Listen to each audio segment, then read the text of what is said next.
What's up, everybody? Welcome back to Free to Be. And before we even get started this week, I want to take a moment to thank every single one of you who watched my last video. It's the first time I've uploaded a video to YouTube and have it go over 1,000 views, so it really means a lot to me.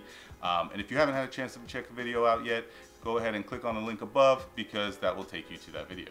Okay, so this week I want to talk about how to pay off your debts relatively quickly. And when I say quickly, I don't mean like a day or a week or a couple months. This is something that might take a year or 2 years to do, but it will be worth the time you've spent to do this.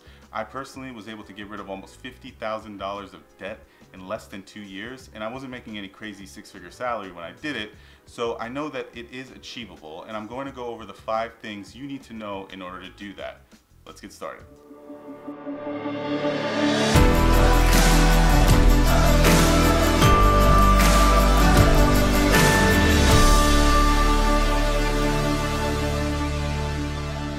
Alright, as always, if you're new to the channel, don't forget to hit the subscribe button down below because I do upload new content every Sunday. Okay, so you have some debt, and now you need to know how to approach this and how to get this paid off as quick as possible. Well, there's 5 things you need to do, and I'm just going to go through them one by one, and hopefully it helps. Okay, so the first thing you need to do is you need to build a budget. And building a budget is more than just what you're spending on a monthly basis. You need to actually understand what you owe, and you need to understand what you bring in, right? What your take-home pay is if you have a job, or if you have different types of income. What are you bringing in? What are you spending? And how much do you owe? You build this budget to kind of identify these 3 buckets and to understand how to get rid of this debt the best way possible. It's extremely important to have a budget.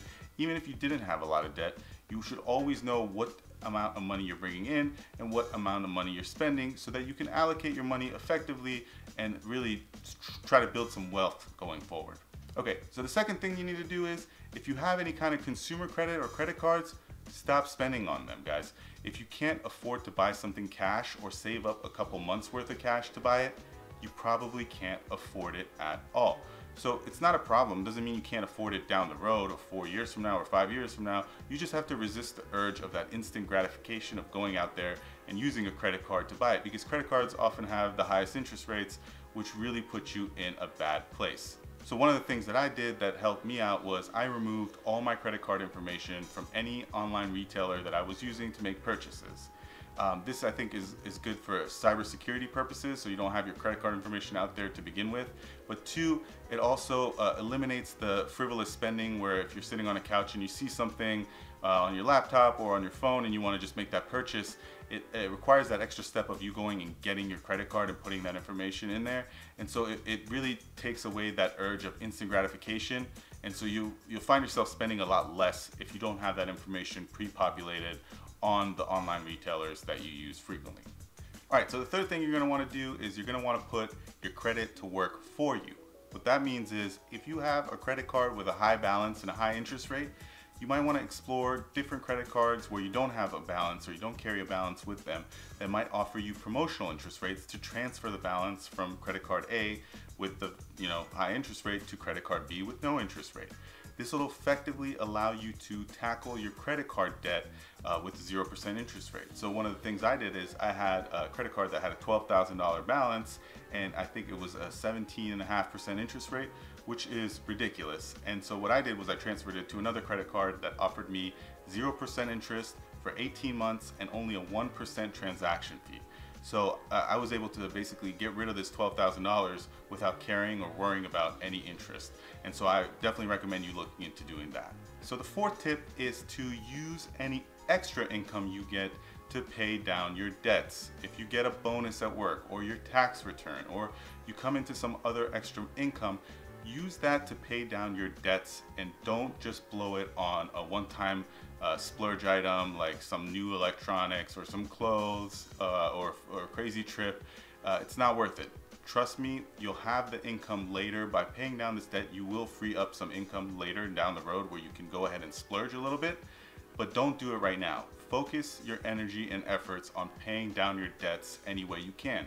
And if you don't have any extra income, think about ways that you can go ahead and make some extra income.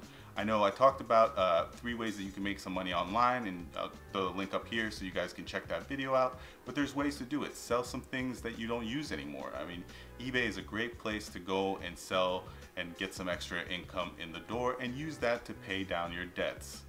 And so the fifth part of this process is a little treat for yourself. So again, it definitely takes some motivation, it takes some perseverance, and it definitely takes some discipline to get rid of debt. But it's not impossible, and you should definitely set milestones for yourself and treat yourself accordingly. So if you have $10,000 worth of credit card debt, once you get down to $5,000, maybe treat yourself to something, fun. And I'm not saying go and spend $4,000 back on that credit card because you just worked down $5,000 of the balance, but maybe take yourself out to a nice dinner. Maybe buy yourself something small, maybe $200 or $300 in value, just to kind of get that extra motivation to push forward and finish everything off.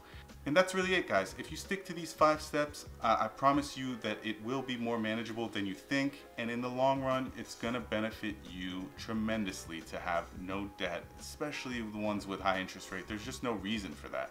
And so you will put the effort in. Maybe it doesn't take you 2 years, maybe it takes you 3 years, but 3 years is nothing in the grand scheme of things, especially if you're trying to build yourself up in terms of wealth and financial independence. It's extremely important not to carry this kind of debt around. All right, so that's all I got this week. If you guys found this video helpful, don't forget to hit the thumbs up button below, and feel free to drop me a comment for some feedback. Greatly appreciate you guys stopping by. We'll see you next week.